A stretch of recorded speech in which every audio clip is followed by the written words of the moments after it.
আচ্ছা, ও এখন যেরকম করতেছে এটা কি ছোটবেলা থেকে এরকম ছিল? ছোটবেলা কি ছিল? একদম শান্ত ছিল। এরপর কি হয়েছে?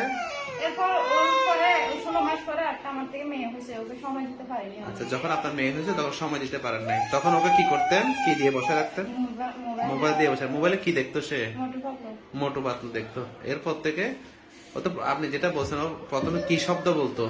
প্রথম থেকে প্রথমে 7-8 মাসে দাদা এটা দাদা বলতো। আর কোন শব্দ বলতো? আর বাবা দাদা এই দুটো। বাবা দাদা বলতো। আর এখন? এখন কিছু এখন না। কিছুই বলে না। তাহলে এখন কি করতে হবে বলেন, আপনিই বলেন। আইসা ইজেটা বলছিল ইজে তো রাখে না। এখন বলে? না। তাহলে যা বলতো তাও উল্টা বলে যাচ্ছে। বুঝতে পারছেন? ওকে, বাচ্চাকে একদম মোবাইল থেকে 100% বন্ধ করতে হবে। মোবাইল বলতে শুধু মোবাইল না, আমার থেকে এখন মোবাইল, টিভি, হ্যাঁ, সব ধরনের। ওর পাশে বসেও কেউ মোবাইল টিভি দেখতে পারবে না, কেমন? সাথে হচ্ছে আমরা যে ওষুধগুলো দিব, হ্যাঁ, আমরা লো পাওয়ার একদম অল্প ডোজে কিছু ওষুধ দিব, ওষুধগুলো শুরু করতে হবে।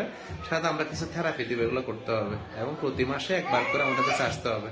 তাহলে বাচ্চা আস্তে আস্তে ইমপ্রুভ করে ফেলবে ইনশাল্লাহ। বুঝতে পারছেন? বুঝতেছেন তো মোবাইলের কি ক্ষতিটা করছে? বাচ্চা এক জায়গায় স্থির হয়ে বসতে চাচ্ছে না, চিল্লা পাল্লা কথাবার্তা ভুলে যাচ্ছে, কেমন?